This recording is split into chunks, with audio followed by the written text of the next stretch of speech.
కాళేశ్వరం ప్రాజెక్టులో భాగంగా బ్యారేజీలు నిర్మించాలన్న నిర్ణయం అప్పటి సీఎం కేసీఆర్ మంత్రివర్గం కలిసి తీసుకున్నదేనని అప్పటి ఆర్థిక శాఖ మంత్రి ఈటెల రాజేంద్ర తెలిపారు.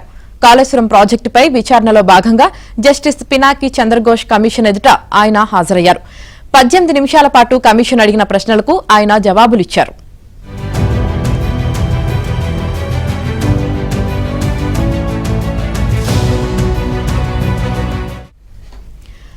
38,000 కోట్లతో నిర్మించ తలపెట్టిన ప్రాణహిత చేవెళ్ల ప్రాజెక్టు నిర్మిస్తే ముంపు సమస్యతో పాటు అభయారణ్యానికి ఇబ్బందులు ఏర్పడతాయంటూ మహారాష్ట్ర అభ్యంతరాలు తెలిపిందని ఈటల అన్నారు.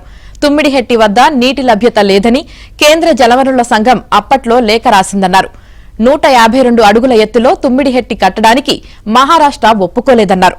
148 అడుగులకు తగ్గించుకుంటే హైదరాబాద్ తాగునీటి అవసరాలకు 30 టీఎంసీలు, పారిశ్రామిక అవసరాలకు 15 టీఎంసీలు, గ్రామీణ తాగునీటి అవసరాలకు 10 టీఎంసీలు కలుపుకొని ప్రతిపాదిత 16.6 లక్షల ఎకరాలకు సాగునీటిని అందించలేని పరిస్థితుల్లో ప్రాణహిత చేవెళ్లను రీడిజైన్ చేశారన్నారు ఈటల. తుమ్మిడిహెట్టి నుంచి నీరు తీసుకోలేమని తెలిసే హరీష్ రావు నేతృత్వంలో కేబినెట్ సబ్ కమిటీ వేశారని, ఆ కమిటీలో తాను తుమ్మల నాగేశ్వరరావు సభ్యులుగా ఉన్నామన్నారు.